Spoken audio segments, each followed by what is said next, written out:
Hello बच्चों, class second कैसे हैं आप। जैसा कि बच्चों आपको हिंदी फर्स्ट का लेसन 6 कंप्लीट करा दिया गया है। आज हम लेसन 7 पढ़ेंगे। एक दूसरे की मदद करो। आइए मेरे साथ इसको पढ़िए। नीम और आम पड़ोसी पेड़ थे। दोनों शहर से दूर एकांत स्थान पर थे। नीम का पेड़ आम के पेड़ से बात तक नहीं करता था। उसे अपने ऊंचे और घने होने का बहुत घमंड था। एक दिन की बात है, रानी मधुमक्खी नीम के पेड़ के पास आई। उसने बड़े मधुर स्वर में कहा, नीम भाई, तुम बहुत ऊंचे हो, मुझे अपनी डाल पर छत्ता बनाने दो। नीम ने अकड़ते हुए कहा, जा जा, कहीं और जाकर छत्ता बना। मुझे तेरी भिन भिन जरा भी नहीं सुहाती। रानी मधुमक्खी गिड़गिड़ा कर बोली, नीम भाई, मान जाओ, तुम ऊंचे हो, तुम्हारी डाल पर मेरा छत्ता सुरक्षित रहेगा। नीम पर उसकी प्रार्थना का कोई प्रभाव नहीं पड़ा। बेचारी मधुमक्खी आम के पेड़ के पास पहुंची। उसने कहा, आम भाई, क्या मैं तुम्हारी शाखा पर छत्ता बना लूं? हाँ हाँ, आम तो बहुत ही अच्छा था। नीम को तो अपनी ऊंचाई पे और अपने घनेपन पे अकड़ था ना बच्चों, लेकिन आम को जरा सा भी घमंड नहीं था।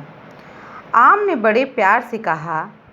रानी मधुमक्खी के लिए उसकी सहायक मधुमक्खियों ने फटाफट छत्ता बना दिया।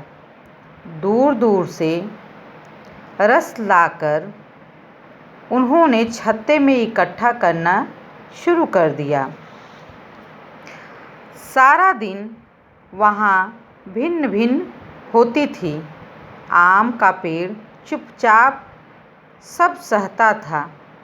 उसे खुशी थी कि वह किसी के काम आ रहा है। उसने नीम से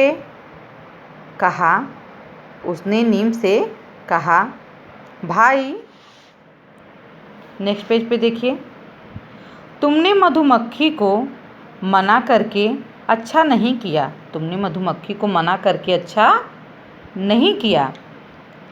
हमें एक दूसरे की मदद करनी चाहिए। कौन कहा बच्चों? आम ने नीम से बात करने की कोशिश की और कहा कि देखो नीम भाई, तुम्हारे अंदर भले ही घमंड है, लेकिन हमको मधुमक्खी की क्या करनी चाहिए थी? मदद करनी चाहिए थी। उसका छत्ता लगाने देना चाहिए था तुमको अपने पेड़ के ऊपर, अपनी शाखाओं पे। लेकिन नीम तो अकड़ में था। उसने उसको कहा, नहीं नहीं, तुम भिन्न भिन्न करोगी। नीम को आम की सीख अच्छी नहीं लगी। नीम ने झिड़कते हुए कहा, गुस्से में, अपनी सीख अपने पास रख। आम को बोला, कौन? नीम।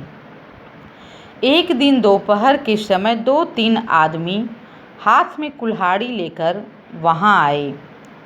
नीम के पेड़ को देखकर एक आदमी बोला, इस नीम की शाखाएं बड़ी बड़ी हैं, तना भी मोटा मजबूत है। कल सुबह आकर इसे काटेंगे। कल सुबह आकर इसे हम क्या करेंगे? काटेंगे।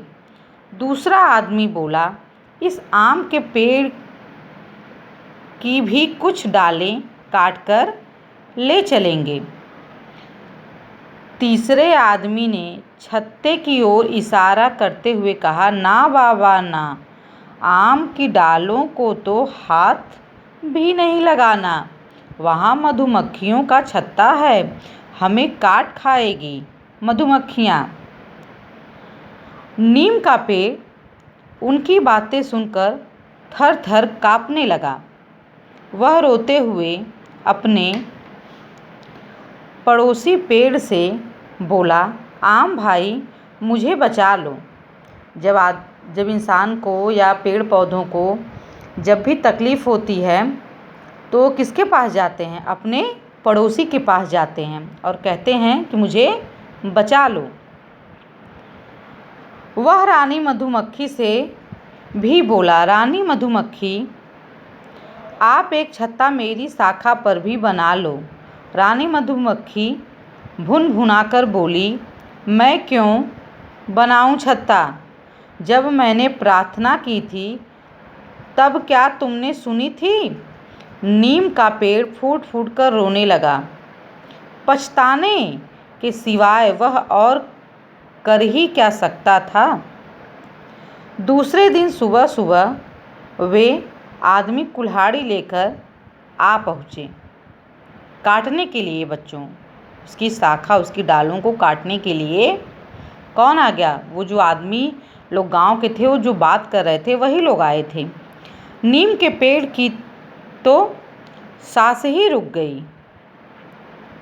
जैसे ही एक आदमी ने पेड़ पर कुल्हाड़ी से वार करना चाहा, वह चीख उठा। सारी मधुमक्खियाँ पेड़ काटने आए लोगों पर टूट पड़ी। तीनों आदमी जान बचाकर भागे।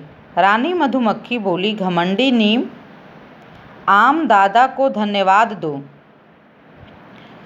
उनके कहने पर ही हमने तुम्हारी जान बचाई।